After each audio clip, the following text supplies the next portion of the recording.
वही केमिस्ट्री की क्लास में जरा सा हाथ दबाया था, 40 साल से पैर दबा रहा हूं।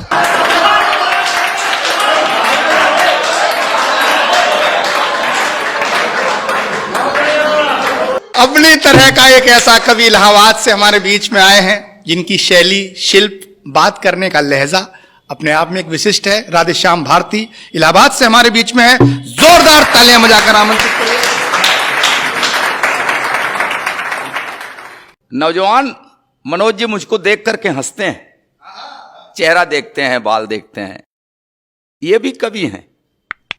तो उन नौजवानों से मैंने कहा कि भाई वक्त है जिसने तुम्हें यूं रूपवंती कर दिया। ये सब वक्त का खेल है। वक्त है जिसने तुम्हें यूं रूपवंती कर दिया, लेकिन याद रखना जाने कितनों को इसी ने किंवदंती कर दिया। ये वक्त है जिसने तुम्हें यूं रूपवंती कर दिया, जाने कितनों को इसी ने किंवदंती कर दिया। देखकर मुझको हंसो मत, मैं भी गब्बर था कभी, वक्त ने गब्बर से मुझको अब बसंती कर दी। मैं बड़ा होनहार था। हाँ, मुझको देखकर मेरी अम्मा, चाची, बुआ, मामी, मौसी सब यही कहती, देखो देखो इसकी आंख मुझ पर गई है। कोई कहती देखो इसकी नाक मुझ पर गई, कोई कहती देखो इसके होठ मुझ पर गए हैं, कोई कहती हंसी, सब यही कहती ये मुझ पर गया है, ये मुझ पर गया है, ये मुझ पर। वो तो बाद में मेरे गजब के कारनामों को देख के सब पलटी मार गई। कहने लगी हराम ज्यादा पता नहीं किस पर गया है। मैं बिगड़ न जाऊं इसलिए मेरे बाप ने मुझको गांव वाले सरकारी प्राइमरी स्कूल में नहीं पढ़ाया। हाँ, मेरा एडमिशन एक अच्छे प्राइवेट स्कूल में कराया। पिताजी का ये अच्छा विचार था, मगर मैं भी होनहार था। उस अच्छे स्कूल की अच्छी पढ़ाई भी मेरा कुछ नहीं बिगाड़ पाई। मैं वहां भी अति प्रसन्न, 5वीं तक पहुंचते पहुंचते सर्वगुण संपन्न, पढ़ाई लिखाई छोड़कर हर विषय का विशेषज्ञ। फिर मेरे बाप ने घर पर 50 रुपए महीने का ट्यूटर लगा दिया। वो ट्यूटर मुझको 5 रुपए की पढ़ाता था, 45 की ठुकाई करता था। अच्छा, मेरे ठुकाई कार्यक्रम में मेरे पिताजी भी रेगुलर सहयोग करते थे। कभी कभी फूफा, मामा, मौसा जी भी अपना कीमती वक्त देते थे। मैं शाम को पढ़ता जरूर, फिर पिटता जरूर, फिर रोता जरूर। जिस रोज नहीं सुनते मेरा रोना, मोहल्ले वाले आके पूछते आज बबुआ की तबीयत खराब है का? जिस बार मैं पास हो जाता था तो पिताजी बाजार की किसी दुकान से मुझको नए जूते दिलवाते थे। हाँ, जिस बार फेल हो जाता तो खुद देते थे। इसी तरह बाल लीलाएं दिखाते हुए मैं इंटरमीडिएट में पहुंच गया। तो मेरे बाप ने मुझको नई मोटरसाइकिल दिलवा दी कि मैं ठीक समय पर विद्यालय पहुंच जाऊं। मैं ठीक समय पर पता नहीं कहां कहां पहुंच गया। फिर एक दिन ठीक समय पर पुलिस पहुंच गई। फिर मैं ठीक जगह पर पहुंच गया। फिलहाल 6 महीने के बाद तिहाड़ की तीर्थ यात्रा करके वापस लौटा। तो मेरे बाप ने कहा कि ऐसा कर, तेरे अंदर सभी लक्षण आ गए हैं, अब तू कवि बन जा। तो आपने सुना है ना कि वियोगी होगा पहला कवि, आह से निकला होगा गान। आह से कविता निकलती है, और आह कब निकलती है? जब पढ़ती है। हाँ, तो जिस पर जैसी पड़ी रहती है वैसी उस कवि की कविता रहती है। हाँ, जिन्हें बीबी ने पीटा करुण रस में गुनगुना गए, पिटे जो प्रेमिका से वो सभी श्रृंगार गाते हैं। जिन्हें पब्लिक ने पीटा बन गए वो वीर रस के कवि, जो थाने में पिटे हैं हास्य की कविता सुना। गृहस्थी को हमने जंजाल कहा है, हमारे मनीषियों ने। वाकई जंजाल है। हाँ, हम ही लोग जानते हैं वो दर्द। रोज नया एक जख्म, जख्म भरने भी नहीं देती, कान पकड़ती मन का कुछ करने भी नहीं देती। ये मात्र शक्तियां हैं मेरे सामने, इसलिए मैं चाहूंगा कि ध्यान देंगे।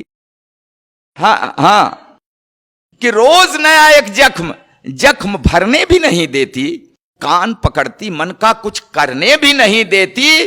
कितनी व्यवस्था है फरमाइश पर फरमाइश, जीने नहीं देती है और करवा चौथ का व्रत रखकर मरने भी नहीं देती।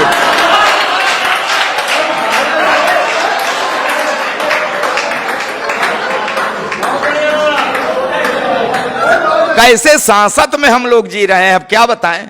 जो भी सरकार आती है साहब, शासन प्रशासन हमारा जो भी, सब महिलाओं के पक्ष में ही कोई न कोई बना देते हैं। इनको मजबूत करने के लिए कोई न कोई कानून बनाते रहते हैं। मर्दों की ऐसी तैसी कर रहते हैं। और हमारे एक कवि ने तो यहां तक लिख दिया कि अबला जीवन हाय तेरी क्या यही कहानी, आंचल में है दूध और मथे शरण गुप्त जी वो कह रहे हैं कि अबला जीवन हाय तेरी क्या यही कहानी, आंचल में है दूध और आंखों में पानी। इसका मतलब कि नारी का जीवन और कुछ नहीं, सिर्फ व्यथा। अच्छा, तो क्या मस्ती है पुरुष जीवन की कथा? नारी ने दुख पाया, इसका मतलब पुरुष ने सताया, खाक सताया। मैं तो कसम खा रहा हूं, मैंने नहीं सताया। मैंने साहब नहीं अरे मैं क्या सताता, मैं खुद ही सताया जा रहा हूं। वही केमिस्ट्री की क्लास में जरा सा हाथ दबाया था, 40 साल से पैर दबा रहा हूं।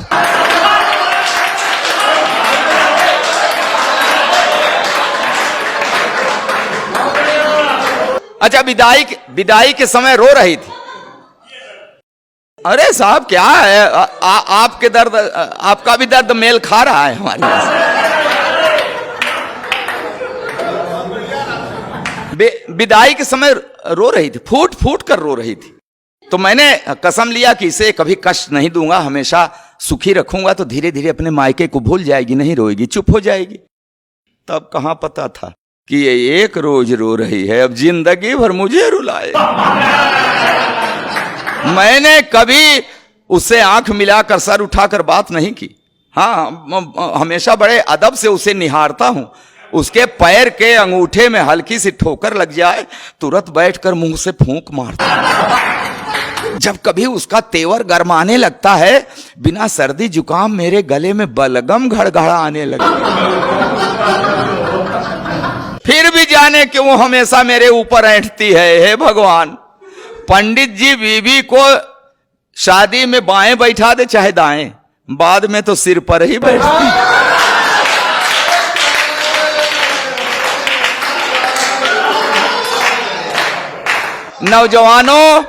नौजवानों सुन लेना, ये जवानी की सारी मस्ती छूट जाती है।